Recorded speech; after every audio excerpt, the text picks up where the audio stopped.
আজকের এই ভিডিওতে দারুণ একটা ট্রিক শেয়ার করব যে 4000 ঘন্টা ওয়াচ টাইম কিভাবে আপনারা দ্রুত কমপ্লিট করবেন।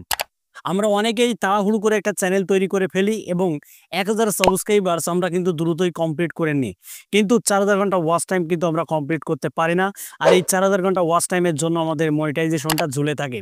তো বন্ধুরা, আজকের এই ভিডিওতে আমি আপনাদেরকে দেখাবো যে 4000 ঘন্টা ওয়াচ টাইম কিভাবে আপনারা দ্রুত কমপ্লিট করবেন। এর জন্য ভিডিওটা একটু ধৈর্য সহকারে আপনাদেরকে দেখতে হবে, কেউ ভিডিওটা স্কিপ করবেন না। কারণ আজকের এই ভিডিওটা যদি আপনারা স্কিপ করে ফেলেন তাহলে অনেক কিছুই আপনারা মিস করে ফেলবেন। তো বন্ধুরা, 4000 ঘন্টা ওয়াচ টাইম কমপ্লিট করার জন্য প্রথমে যে কাজটা আপনাদেরকে করতে হবে সেটা হলো কন্টেন্ট কোয়ালিটি ভালো করতে হবে।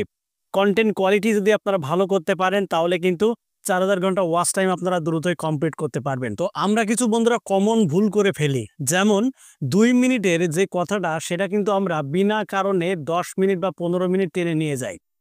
কিন্তু এই যে ভিডিওটা আমি তৈরি করছি, এই ভিডিওটা কিন্তু 2 মিনিটেই আমি শেষ করতে পারতাম। কিন্তু এই ভিডিওটাই যদি আমরা 10-12 মিনিট বা 15 মিনিট পর্যন্ত যদি টেনে নিয়ে যাই, সেক্ষেত্রে আমাদের যেসব সাবস্ক্রাইবাররা রয়েছে, মানে আমাদের যেসব অডিয়েন্সরা রয়েছে, এরা কিন্তু বিরক্তিকর মনে করবে। বিরক্তিকর মনে করে কিন্তু আমার ভিডিওটা স্কিপ করে তারা চলে যাবে। হয়তো 1 মিনিট দেখবে ভিডিওটা, 1 মিনিট দেখার পরে কিন্তু আমার ভিডিও ছেড়ে তারা চলে যাবে। এর ফলে ইউটিউব অ্যালগরিদমের কাছে একটা সিগন্যাল যাবে যে আপনি যে ভিডিওটা তৈরি করেছেন এই ভিডিওটা কিন্তু গ্রহণযোগ্য না দর্শকদের কাছে এবং আপনার কন্টেন্ট কোয়ালিটিটা ভালো হয়নি। এই জন্য দর্শকরা 10 মিনিটের ভিডিও বা 15 মিনিটের ভিডিও 1 মিনিট দেখে ভিডিও ছেড়ে চলে গেছে। এর ফলে আপনার ওই ভিডিওতে ভিউজ ড্রপ করবে, ওয়াচ টাইম ড্রপ করবে এবং পরবর্তীতে আপনার ওই ভিডিওটা কিন্তু আর র্যাঙ্ক করবে না। এর ফলে কিন্তু আপনি দ্রুত 4000 ঘন্টা ওয়াচ টাইম কমপ্লিট করতে পারবেন না। কিন্তু এই 2 মিনিটের কথা যদি আপনি 4 মিনিটে শেষ করে দেন, সেক্ষেত্রে কিন্তু আপনি ভালো একটা ফলাফল পাবেন।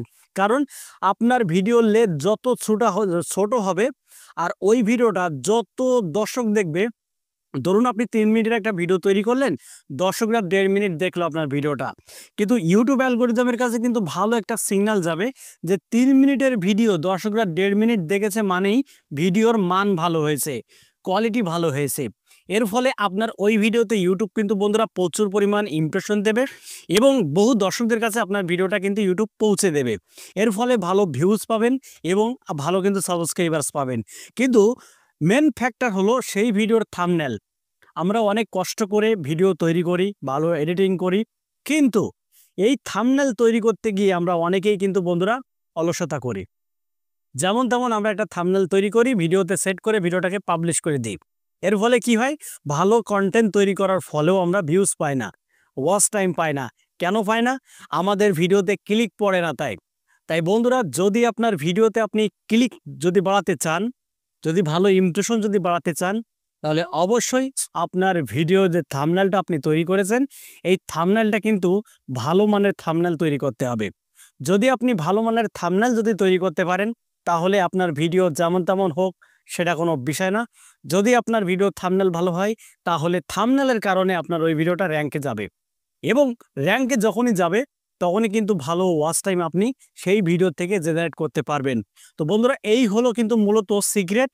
যদি আপনারা এই কাজগুলো করতে পারেন তাহলে খুব দ্রুতই আপনার চ্যানেলে 4000 ঘন্টা ওয়াচ টাইম আপনি কমপ্লিট করতে পারবেন। তো বন্ধুরা, ভিডিওটা যদি আপনাদের ভালো লেগে থাকে ভিডিওতে একটা লাইক করে দেবেন আর চ্যানেলে যদি নতুন হয়ে থাকেন চ্যানেলটিকে সাবস্ক্রাইব করে বেল আইকনটি অন করে রাখবেন পরবর্তী ভিডিও আপডেট পাওয়ার জন্য।